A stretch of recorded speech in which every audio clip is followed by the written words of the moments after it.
Hello, everyone.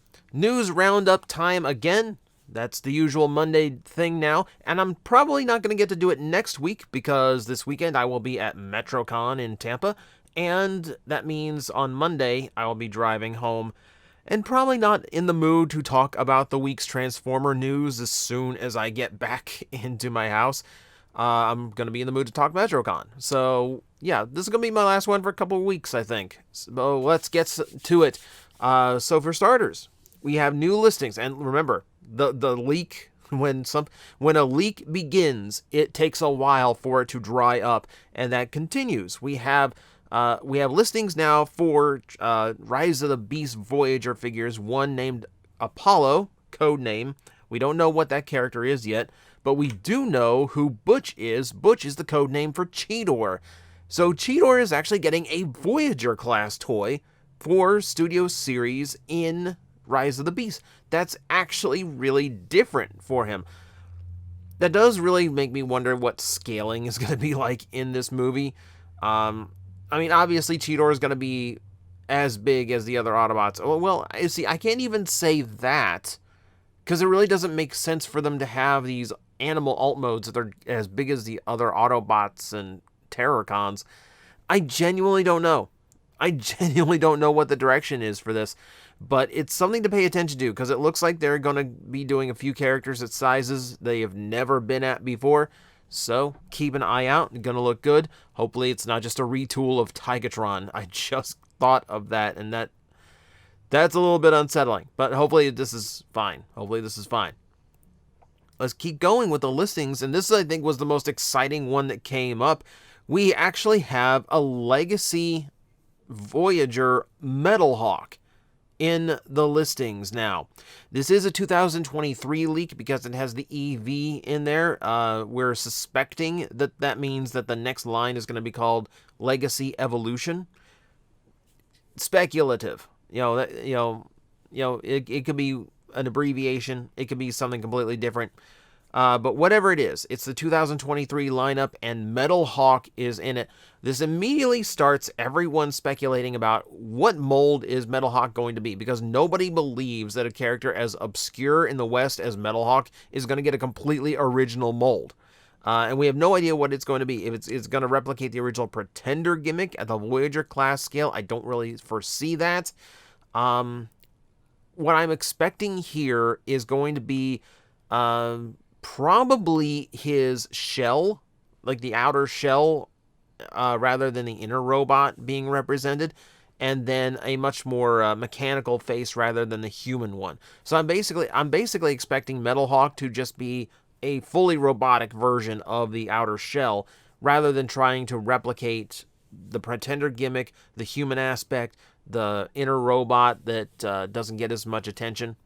And in that, you look at Metalhawk, and I immediately start thinking of things like, okay, Armada Starscream would probably work well as a retool for that.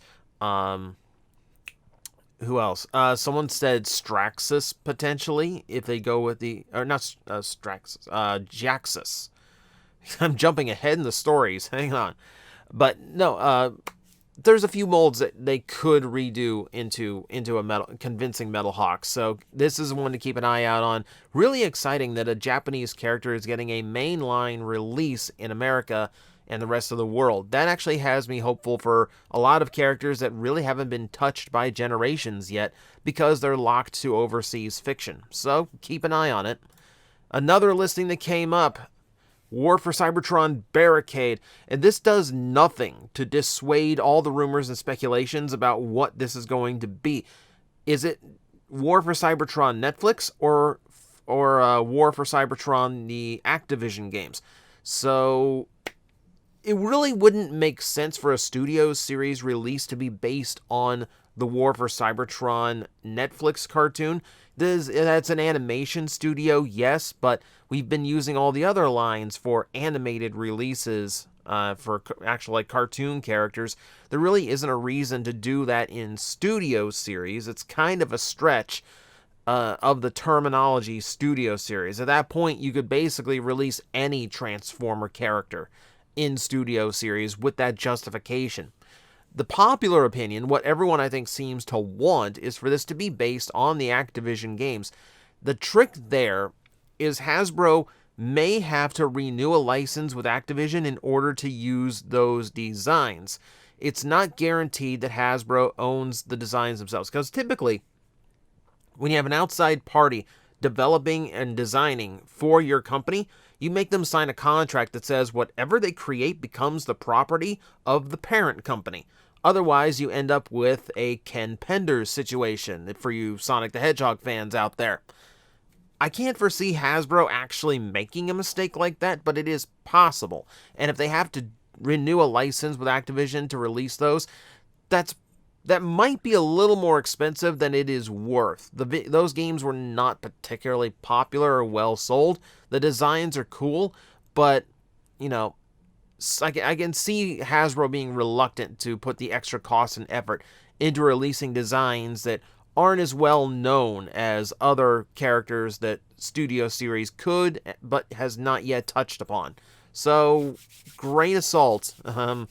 This is actually, we're still waiting for any kind of concrete information about exactly what this is. Or at the very least, another War for Cybertron listing to come up that actually has a character that only appeared in Netflix or only appeared in the High Moon Studio game.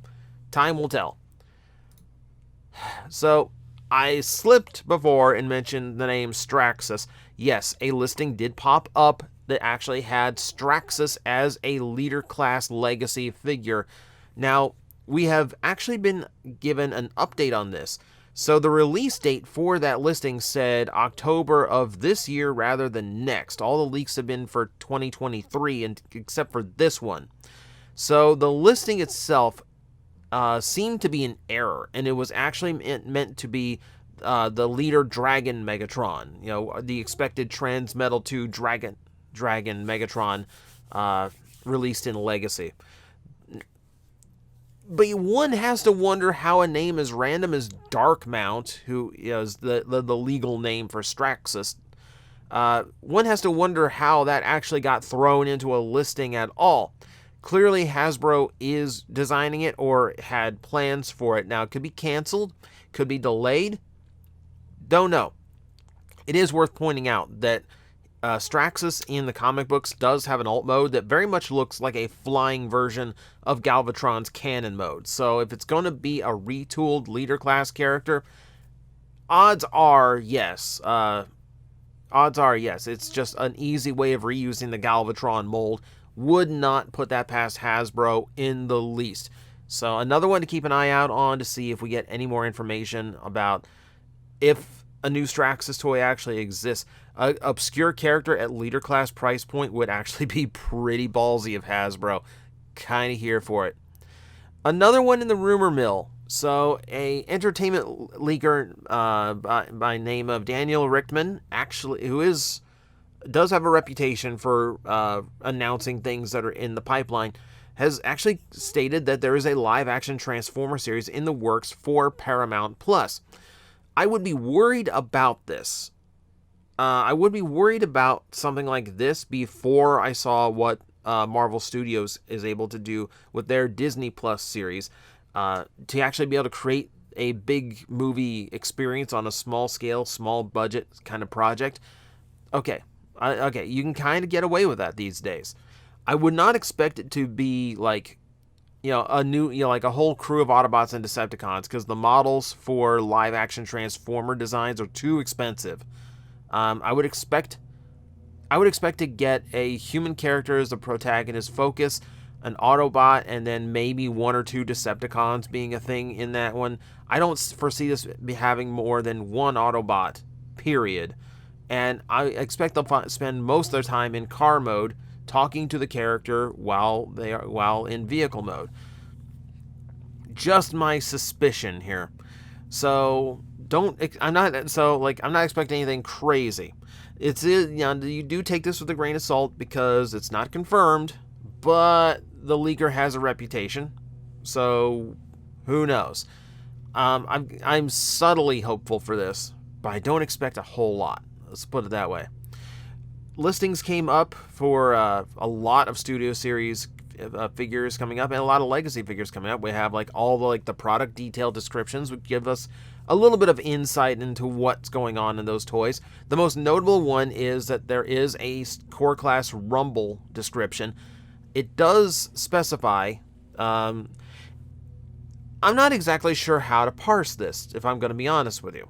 So it is noted that core class is a 3.5-inch collectible action figure line, and it is describing a blue version of Rumble. They specify it will be blue because this is Studio Series. Rumble was the blue one in the 86 movie. It does convert into an actual cassette mode, which begs the question, does it actually fit in the Siege Soundwave that's coming back out in Legacy, i.e., or, the Walmart exclusive Netflix Soundwave.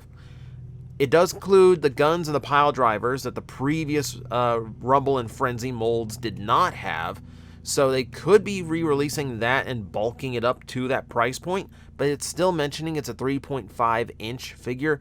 So, but at the same time, you're not going to get a kid crazy about a toy that turns into a little tiny micro cassette, and people are going to want it to actually work with Soundwave gimmicks. At the very least, it's going to have to fit into a Masterpiece or the G1 mold.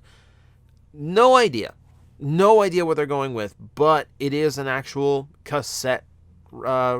It's a cassette Rumble. So who knows? Who knows? Hasbro knows, and they're not telling us yet. So hopefully something concrete comes up with that soon. So Anime Expo happened, and Kotobukiya had a presence there. They had a panel where they showed off their Bishoujo Transformer statues, including right now it's just Optimus and Megatron.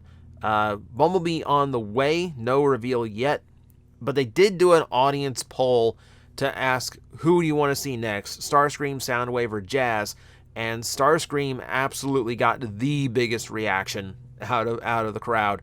So expect a Femme Soundwave statue on the way. I think Jazz is a little bit out of place here. I feel like Grimlock would have gotten a better reaction than Jazz. That'd be that anime tough girl, very tomboyish. One of the kind of characters that walks around with a bat with nails in it. That kind of character. But yeah, if you're into these, Starscream might be on the way next. Alright, so how about some Japanese releases I'm more interested in? So this is the official reveal of the Lio Convoy repaint. This is Dark Amber Lio Convoy. Figure that name out. Why Dark Amber? I have no idea. I do know, this looks beautiful. I don't know if I would pay the price to get it, but man, the minimalistic paint job and keeping all these monochrome silvers and gunmetals looks so good. He looks so good. I'm not sold on the eyeliner yet. That's a little bit weird. But beyond that, I love these just tiny little hits of metallic blue that just come out of nowhere and just pop off of this design. Again, I don't know if I'm really going to go for this, but as a take on the Black Lio Convoy design in Masterpiece, it's a really good look. I'm surprised they didn't go with the Green Lio Convoy. That's traditionally the more well-known because it was actually in the cartoon. But there is fiction to this. Like the Legends, it comes with a comic book fiction. And like Legends, it's as crazy as these fictions always are. It features a character named Blue Bolt, who is a repaint of the Select's release of Beast Wars 2 Skywarp, the remold of Air Razor, and taking a name off of the American version of that toy's name, Silverbolt, which I think is clever. And I actually really like this. If this actually does come out at some point, I want it. I actually do want this one. So yeah, we have obviously a depowered Lio Convoy, unconscious in his green mode. We're using sigils based on the 13 primes. This looks very ritualistic. And then, interestingly enough, we have a Jawbreaker repaint. This is Untight. Weird name, but we'll go with it. definitely does fit right in with the Cyber Beast from Beast Wars 2. So I actually think that's a really cool nod to throw in. Again, a repaint I would get if they actually made it. It features a random Sparkless Seeker too for absolutely no reason. So whatever this summoning circle thing was, is apparently responsible for putting a spirit inside of Lio Convoy, which creates the dark amber look. And the shocking reveal of this is that this is Unicron. This is the spirit of Unicron reabsorbed into Lio Convoy. The same way that in Beast Wars Neo, he was in Galvatron's body. Same style in the fiction. You can see he is literally eating the planet in order to strengthen himself. So yeah, as always, crazy fiction. This is actually what looks like the beginning of or at least a tease of a Unicron redemption story. Weirdly enough, because he is actually coming to the rescue of Blue Bolt. It's bizarre. It's a bizarre concept, but I kind of love when they do stuff like this. It's so weird, and the fiction is so unique. So, good. That actually convinces me that this toy is a little bit more worthy. On other things coming out, we have new stock images of Masterpiece Blackout. Still looking as good as he did, as good as this design ever could, I think. I'm still not sold on it. I'm not, as we know, I'm not huge on the Movieverse designs anymore, and the proportions on this one, still a little bit weird to me, how low his shoulders sit, how scrawny the upper arms are. It's a bizarre design, but it's replicated really well. We got good looks of Scorponok in this one, too. Who actually does have a fair bit of articulation himself, and no parts that are going to disintegrate, unlike past Scorponoks. I do like the shot of him actually having a storage spot in the vehicle mode's tail. Always a good touch. And then a storage spot on his back, too, just like in the movie. Really, really nice. I also like that they've actually done a good job of folding away all of those helicopter blades to give him an appropriate cape. So I know there's people excited for that. My friend and co-host Aaron from WTF at TFW, I know he's excited for it. So be on the lookout. We're getting more and more pictures as it gets closer and closer. Another weird release. So Universal Studios is getting a new exclusive Bumblebee toy that I'm sure you can buy for a drastically inflated price at their gift shop after you get off of Transformers The Ride. And it is a Movieverse Bumblebee. And strangely enough, it's just a re-release of Dark of the Moon Bumblebee, complete with mech tech weapon. It's the most random one they could have chosen, I think. You can also see, yes, it's $29.95 if you buy it in the park. Now, of course, anything you buy in a theme park is going to be way overinflated in price, but it definitely is an indicator of just how expensive older molds have gotten to produce these days. Yeah, so it's a bizarre choice. It's a really bizarre choice. It's not a bad figure, really, if I'm being honest here, but it is a weird one to go that far back to create something that Universal Studios gets to sell on its own. It's also marked, the box itself is also marked Revenge of the Fallen, if you'll notice, even though this is absolutely the Dark of the Moon design. So, again, not sure what's going on there, but hey, it's new to somebody. All right, more Bumblebee talk now. ThreeZero's re-releasing their Bumblebee figure, their super articulated high-end figurine, now done in gold. Same accessories, same look, but yeah, if you want a bit more of a shiny version of Bumblebee, is now yours to get. These figures are always super impressive for me to look at, and something about the gold with all the black detail lining gives it like a very video game or comic book look to me somehow that is actually really cool. I can never see myself paying the price on these, even though everyone who's gone into them tells me they're worth it. I don't know. I need the transformation experience, and I need this to be a little bit more. I need it to be cheaper. I need it to be cheaper. I can't justify the pricing on this. They didn't even say the price. There's around $75. Okay, so $75. Okay, that's not actually that terrible for a high-end action figure. All right, so. Okay, fine. Um,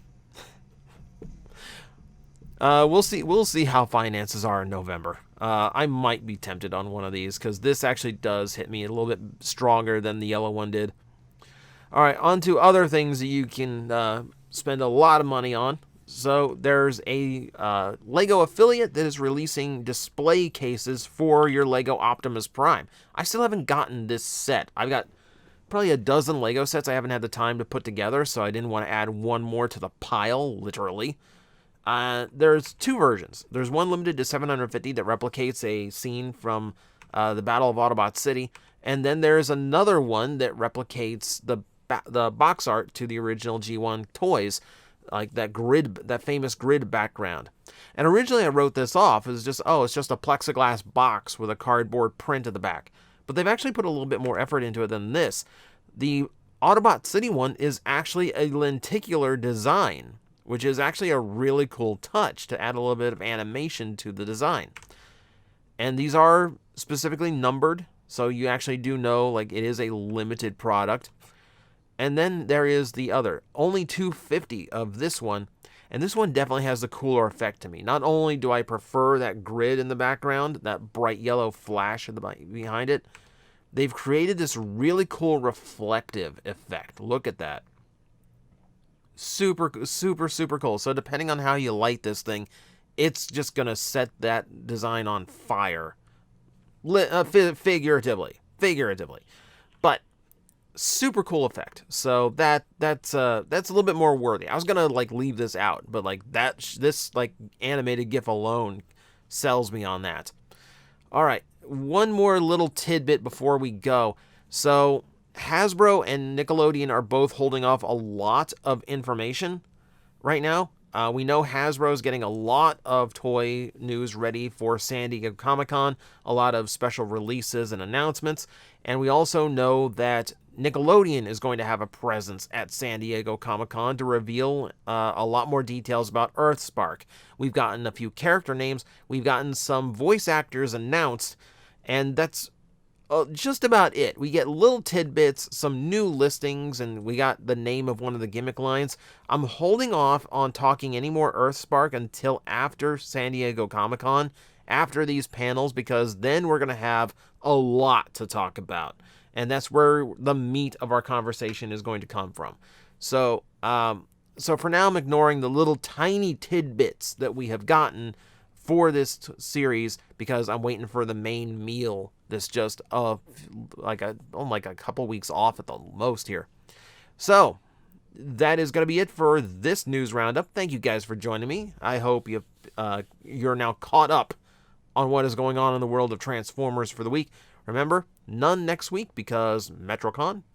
But join me. I'll have a convention to talk about. I'll have stories. I'll have a haul of ridiculous expenditure, as I always do after those conventions. And I hope you join me for that. But for now, thank you for watching, and I will see you the next time. The next time? Did I really say the next time for my outro? Guys, I am facing the most powerful enemy any YouTuber can face, the algorithm, and I need your help to defeat him. Hit the like button, hit the subscribe button, hit the notification bell, and leave a comment. Every time you do, we attack that algorithm and we drive it back until it can no longer defeat this channel. Thank you very much.